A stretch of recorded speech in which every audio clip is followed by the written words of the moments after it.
Hey guys, Sean Ziem, the Connection Machine, also the host for the Network Marketing Insider, where I bring on guests who are inside the network affiliate marketing and also school owners and affiliates. And I usually have connection calls finding out how we're going to collaborate. And usually it's just like maybe a one call, then we set it up.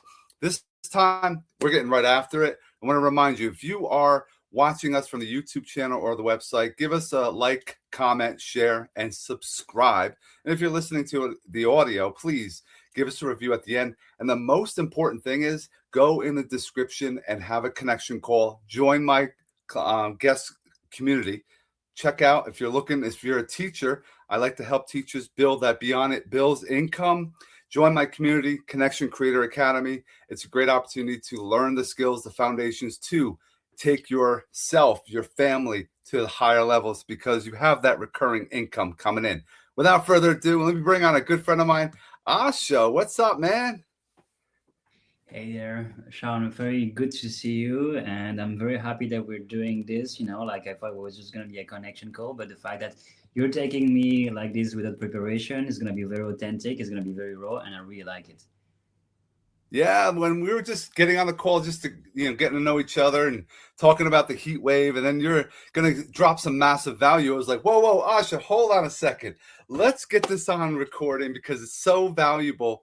And a lot of people are afraid to do video, and I think it's the most powerful thing because it's you do it once, the value's there, it's consistent, and I want to. Before I even we get into it, I always ask, who are you? And then why did you get involved with working in Skool? Let's start there. Well, who I am right now, I'm a master hypnotist, and I'm helping entrepreneur to reach their next level of income through changing how they perceive themselves. Because a lot of people are hustling, a lot of people come into this state of being an entrepreneur with a mindset that comes from being an employee, or even they don't really know how much they have to work. They don't have any idea of what is the amount of work they need to do to have a sustainable business. And a lot of people burn out, or just they overwork, or sometimes they underwork. And what I'm helping people is to just really find the balance between having fun, being playful, but also like being productive. Because I've experienced in my life that if I'm spending 6 months doing nothing, at one point I'm bored and I just really start wanting to work. But I've also been in stage where I would be working all the time and I burn out. So I really learned to find that balance and create this identity where we feel abundant, because abundance is not about overworking or being into indulgence. It's really the balance between the two.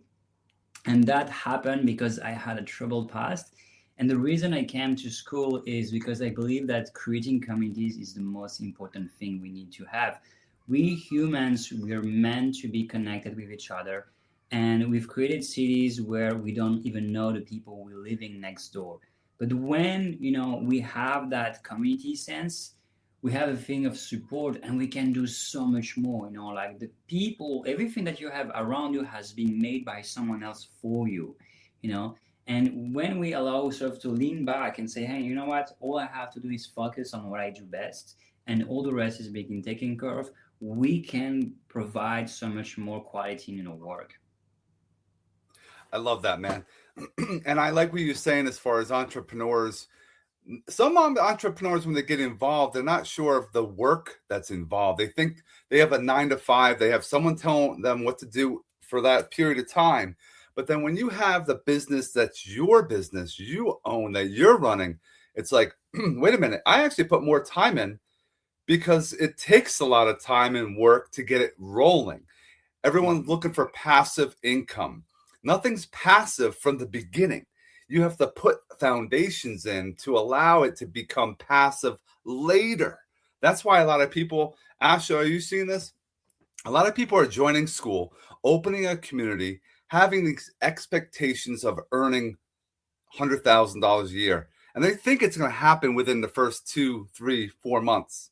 And they quit after the first month because they're not making any money yet, because you didn't plant the seeds. You didn't do any foundation work. Exactly.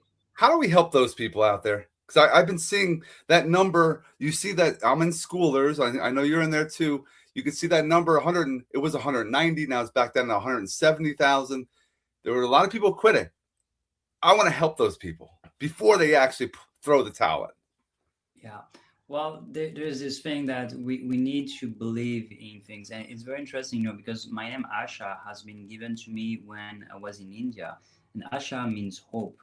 And hope is believing in something before you see it appears. It's just, like going through the night, you need to believe that the sun will come back. And so everything in life that is really worth life takes time to be created. And we need to believe into the effort that we do.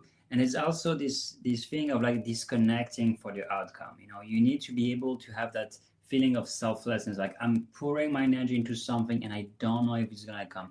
And that's why we need to water the seeds every day until it starts germinating. And the way we help these people is by telling them that, hey, we've done it. We've been putting energy into something. Thousands of people, millions of people before us have been doing this thing, keeping up with the work and just putting in energy into relationship, into connecting with people, into providing value. And one day, something happens. Like it's like we always have a surprise of someone we know, and at one point the relationship is changing. I've traveled around the world. I've lived in 14 countries, and sometimes I met some people and I was like, oh, you look like a nice person, and then nothing's happening. But then 3 months later they enter your life, and something's happening. And that is the thing with relationship. Sometimes we meet someone and we're like, oh, something's gonna happen. We feel, but there is a level of maturity that needs to happen. And in business, it's the same thing. We create a business, we meet prospect, and you're like, oh, they don't want to buy from me right now. So we need to understand that it's all about the algorithm of life. In your social media algorithm, you don't have the same content all the time because it would be boring. And it's the same thing with life. Sometimes we need that surprise of like, hey, I've been consistent. It's been boring. I've been doing the same thing every day. And then at one point the surprise comes. And if you watch a movie and you would know what exactly would happen at every scene, it would be boring. So that's the thing with business. Business allows us to have this balance between boringness and excitement of something happening. We need to understand that this is how we're supposed to work with life. A lot of times, what we're doing and what we're building can be boring Yeah. and can get lonely. And I know you. I learned to listen, and you've been to 40 different countries. People are afraid to travel in general, but you've been living in different places. Can you talk about that mindset you had when you're like, you know what, I'm gonna start this? What were you going through at that point? Well, I Because have people can't a even do one. I have a pretty troubled past. So I used to be a drug dealer, and for more than 10 years, I was selling cocaine, and that's why I got addicted to it. I mean, I got addicted to it, and then I started selling because it was way more financially sustainable to sell it than to just consume it. And it also gave me an aura of someone who is very daring. And when I decided to quit, I met a Brazilian woman, and she was the spark for me to leave. And I felt like, you know what? I have nothing to lose. I have nothing more here. I don't want to be connected to these people. I want to see what the world has to offer. And so I just left. I followed her, and I realized that there was so much more to the world. And the first travel, going to Brazil and living in Brazil for 6 months, made me realize that there was something else that I was missing in the world. There was a pattern. I saw the pattern of that people suffering in every big cities, and I saw also my own patterns. Traveling made me realize that I am the one thing that's common to all my problems. And that opened the journey of personal development, of becoming a hypnotist, of saying, hey, everywhere I'm going, I'm meeting the same problems. So I should change myself in order to change the environment I'm having around me. But yeah, traveling is it's a life changing experience. We were talking about a hero's journey, and I feel like when you get out of your environment, the one you've been growing into, you start comparing your past to the present and realize that there are some patterns, and that allows you to see who you are truly. In your environment at the basis, it's harder because you're so habituated of being that person that you don't see anymore who you are. But when you come out of it, there is this ability to just really see the truth of who you are, and that's beautiful. I appreciate you being transparent with us. A lot of people hold things in. A lot of people, and it hurts people when they can't share what their past is about. Everyone has a past. Everyone reflects. They should reflect on their past, learn from their past, and hopefully not go back down that path again.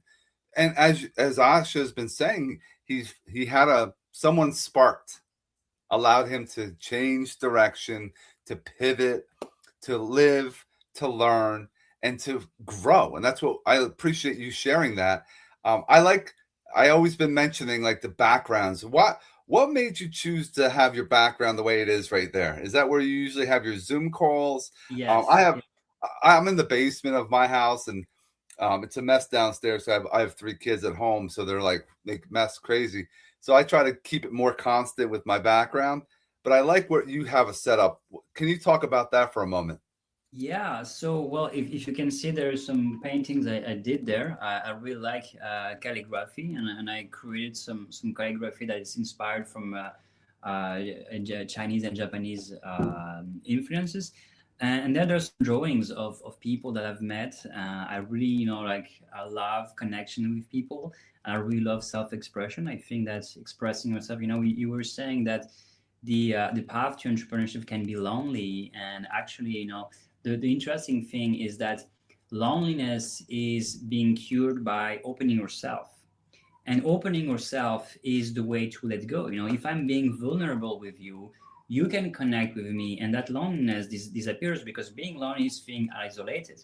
So if I have some bridge, I'm saying, hey, we both are entrepreneurs, and we both struggle because the entrepreneur life is not easy. And I'm telling you, hey, like I received a letter from the bank, and my first reaction was to be scared. And if you had also the same situation, you're like, oh my god, I also had a feeling of like, oh my god, I'm having a letter from the bank. And then we connect. She's like, oh, this guy is like me. He also have fears. He also has strength. And we connected already from the fact that we both love being present. We both love listening to people. So we're creating bridge.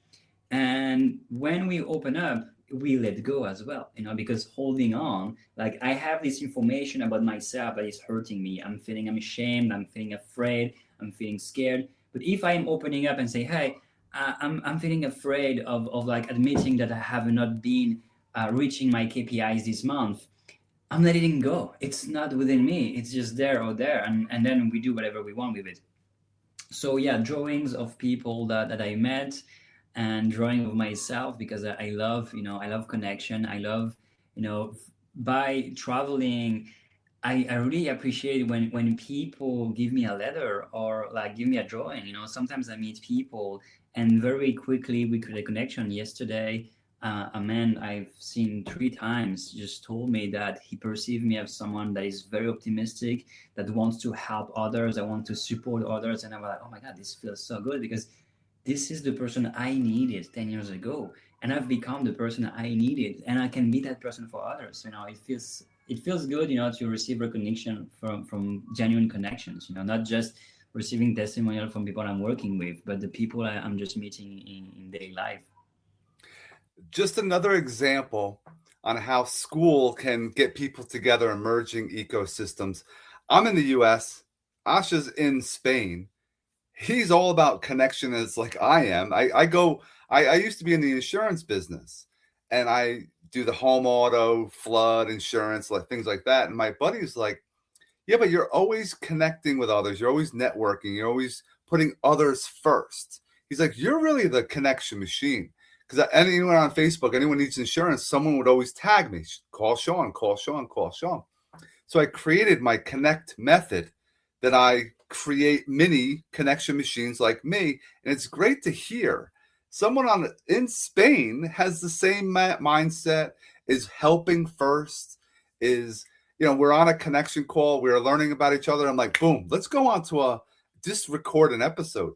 Some people are afraid to do that. They're like, oh, I have to get my hair done, makeup. I don't like the best one. I need to have a script. what do you mean a script? And I'm like, oh, what kind of questions are you going to ask me? I'm like, I have no idea. And I want it to be authentic and real. They're like, and I'm like, there's no it's structured, but it's also just like my full-time job as I'm a phys ed teacher. It's controlled chaos. It is things, balls are flying all over the place, but everything is okay because it's supposed to be that way. This episode, same thing. We can go, the goal is to help people. And if they're listening to understand, they're going to learn something, gain some value. My hope is get to know you, connect with you, join your community, and then share this episode. We meet more people, and it just keeps growing because the more that we can connect, we all help, we all make money together. Yeah. Yeah. I think like some people don't have their internal structure and they don't have the knowledge of what's happening with themselves. I meditate a lot, actually. I go every day to a Zen temple to do 1 hour of meditation. And I'm getting in connection with what's inside. And so I know when I have to express myself, I already have the structure of the language that is helping me make things understandable. But also, I don't have any fear of going and see what's there inside. And the structure I have in my life allow me to just put the things there the way they are. Now with Skool, what are some skills or some processes or strategies that you're using that weren't working when you first started? Everyone talks about what's working now, what really happens. But what are some of the things you tried when you first started with Skool? And how long have you been on Skool? So I think Skool, I've been, I really started being active there 1 year ago.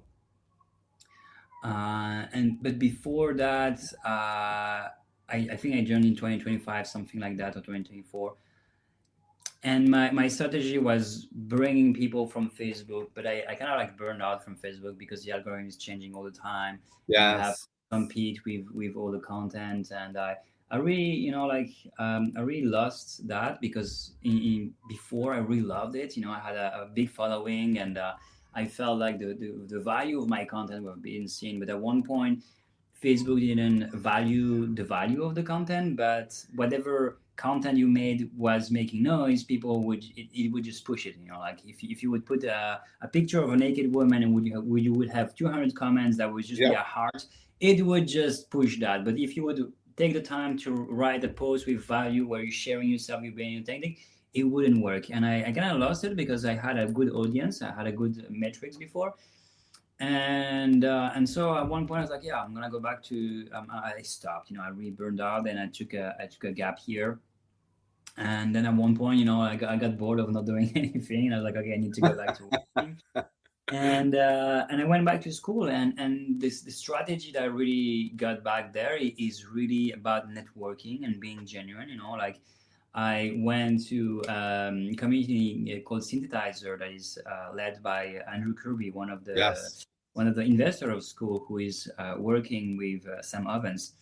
And in the beginning, all my posts were being rejected. I was like, what the fuck? Like I paid people to learn how to market myself on social media, and here I'm coming. There's like a wide audience, and they're rejecting every of my posts. For like 1 week, I was writing content every day, and I just got but then something within me was like, wait, you have to. Something was telling me that this community had some value.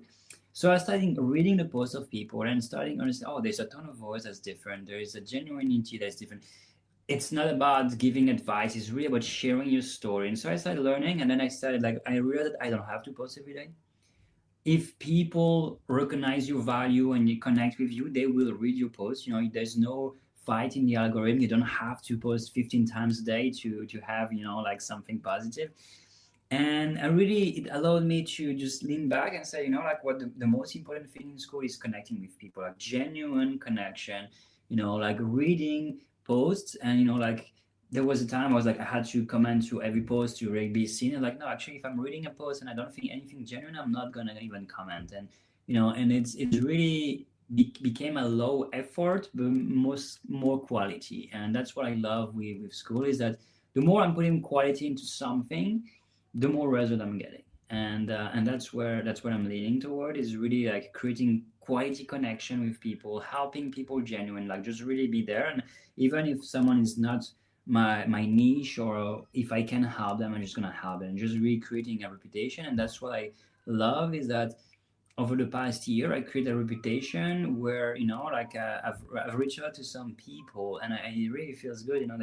There's a few people I've reached out to, and the first thing they say is that, oh, Asha, like, I wanted to reach out to you because I love your content, I love the way you behave in these communities. And it feels, like, on Skool, there's something real, because you cannot fake your reputation. You can fake all the content you make on Instagram. You can fake, especially now with AI, you can really put picture of yourself with a rose or whatever, and fake all of that. You can fake your content, but you cannot fake your reputation. Your reputation is something you earn. And I really appreciate that Skool is really based on that. I mean, the communities I'm part of, there is really this value of like who you are and what you're doing. And that's where I really feel like Skool has an upper edge compared to the other platforms, where it's not meant to be pushing content that is just wow. It's just really there for genuinity. A lot there, guys. Asha was talking about early on, things weren't working right, so he had took a little gap. If you got to take a gap to get your mind right, take a gap. It could be a couple days, couple weeks, what have you. A lot of people are afraid of the losing the flame. Well, if you have to lose the flame, you'll get it back. It's that simple. I'm very close to being 1 year with the flame, and people are like, "Wow, how did you do it?" I'm like, in my case, the only way I'm going to lose the flame, because I created a habit of every day showing up, and I actually support 10 communities in the morning. So the first thing in the morning, I'm already communicating with creators of other communities I support, doing my 10 posts that are going to get engagement, because they're either some kind of conversation starter, there's some kind of valuable post, and people are going to start engaging on it. I automatically I'll get 30 easily, and I have over 200 activities through my day at the minimum. But it's just showing up, and it works. Going into Schoolers, learning from Andrew Kirby in Synthesizer. I'm in there as well. He just dropped the other day. People were like, wait, he dropped a new prompt for AI to create it has it all drawn out for you, that it actually puts it on your iPhone, your own community, and then you can use that as like marketing pieces. And then I played around with that and change the background, because I focus on teachers. So I did a classroom one, I did a gym one, and I'm like, this guy's a multimillionaire helping others, and people are afraid to give information. Oh, I gotta charge people.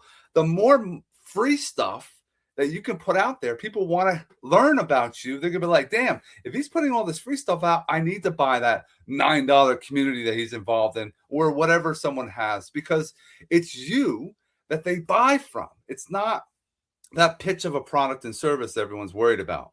Don't worry about that on the call. Like, we didn't even talk, like when we first started our call, it was not going to talk about anything for product, service, community, just to learn about each other.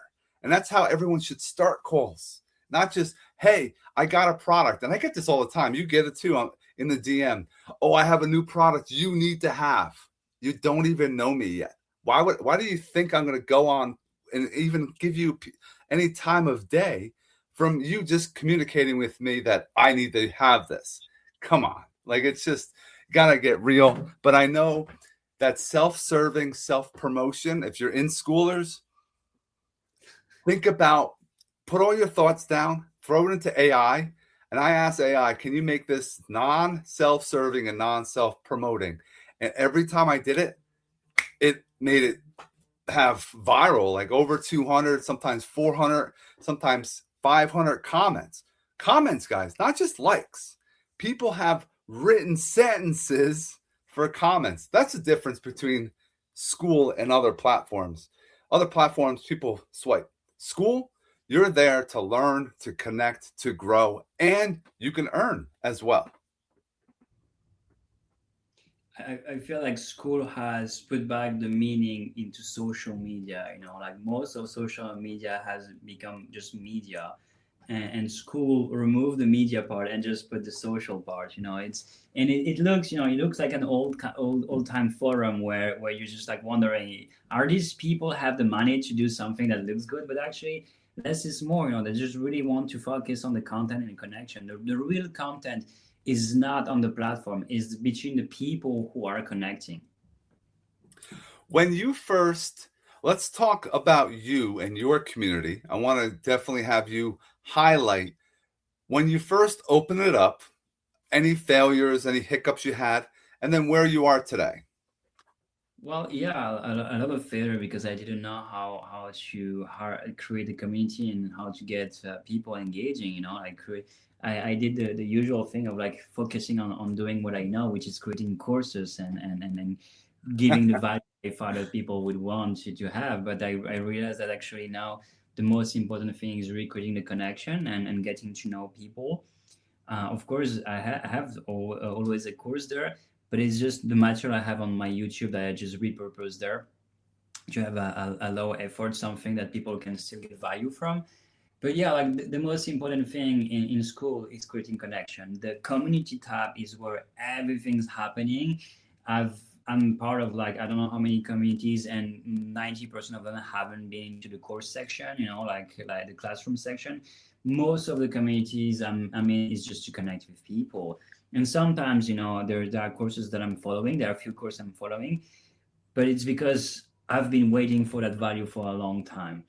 And even if there is a lot of value within the course, there's also people making weekly live calls, and that value is even better because you have Yes. access to the community owner, you have access to the person who did the course, and you can just talk to them and just like have something that's really tailored for you.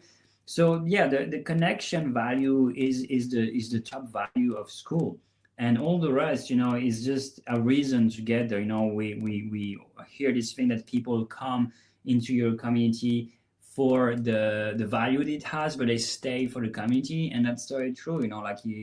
Communities that don't have activities, people don't do anything. So the first thing I noticed that is really important is to create engagement within a community instead of creating a course. And when you have engagement, you can even create like a challenge and then create a course, whatever. Like really get to know the people who are inside of it, and then the rest build it onto them. It's not a sprint, it's a marathon. I say it all the time. It's plugging away, interviewing or polling or asking questions of your members to see what they're looking for as far as a solution to a problem they might have that you might be able to solve for them. Um, who is your avatar? Who are you trying to focus on helping most? I know everyone says I like to help everybody, which it's not the way to go. It's the wrong mindset. You want to like I focus on teachers and 9 to 5ers, looking to have that beyond bills income. Who is that person or people that you're looking to help? Well, I focus on coaches and entrepreneurs who are already making money, and they've noticed that they've reached a certain level of income that make them stable, make them feel like okay, they can pay the bill, but something is missing, something is not happening. They still feel it's painful. They still like they wanted to have that freedom, they have that financial freedom, but internally something is missing, and they want more for some reason, and that more would create more spaciousness within their life, but something is blocking them from having that. So there's a self-esteem, there is the burnout, and it's like really shifting the way they perceive themselves and the way they perceive their work in order to create some sort of balance between the time where they rest and they're not worrying about the work, and the time they're working and they're wondering if they're going to be able to enjoy the money they're making, because a lot of people are making a lot of money but they're not enjoying it, and some people when they're enjoying the money they're feeling guilty about it. So I really am here to help them rebalance their emotion, create a mindset where they feel fulfillment is happening throughout the day but also during the weekend. It's awesome. Hey, any final thoughts that we can help those that are thinking about throwing the towel in today, that we can be like, look, stick it out another couple weeks, couple months, 6 months. If you haven't been, I believe, give it 1 year. I know after a year, you're going to be making money because it's going to happen, or you haven't. But if you've been doing it for a year, but you're not putting the work in, you got to look in the mirror. So, what other things can we help someone that's thinking about, you know what, this $99 it's killing me, which I don't know how it can. The one sentence I heard for beginners that I really stick with me is that when you're a beginner is the only time you have an excuse to suck. So that's the moment where you have to do a lot of mistake. That's the moment you're gonna suffer the most, but that's the moment you're gonna have a learning curve. And then when you pass that moment of like that learning curve, everything gets easier. But the good thing with Skool is that everybody wants to help you. Like it's crazy how many people have been on calls with me helping me for free for hours, and then, do you want another free code, do you want another free code? I'm like, yes, really, like, and people really have given me everything, and I've paid thousands of dollars traveling around the world. I've met people who had such an aura of like, you're gonna be millionaire working with me, and I've spent all my savings onto these people, and I hadn't get anything that really got me to feel like, oh, I'm in control of my business. But from Skool, from all the free value I got on Skool, I've been able to make money and sell ticket things I've never done before without having any coach and without having to pay. I was living with monks a few months ago, and I learned everything on Skool for free. I received help for free. So Skool is the best place to start a business if you have nothing. Well said, guys. If you haven't already, you're going to go to the description and you're going to set up a connection call to Asha. You're going to join his community. It's all there. Definitely connect with him. I want to remind everyone, if you're watching this on the website or if you're on the YouTube channel, subscribe, like, comment, and share the video. If you're on the audio, if you're on Spotify, Amazon, Apple, please give us a review at the end. But I want to thank Asha for being with us today, dropping massive value. If you're just popping in now, wait till this uploads and get it from the beginning. Asha, stick around for another moment. Everyone else, I want to remind you, I'm always here to help, motivate, and inspire. Have yourself an amazing rest of your day.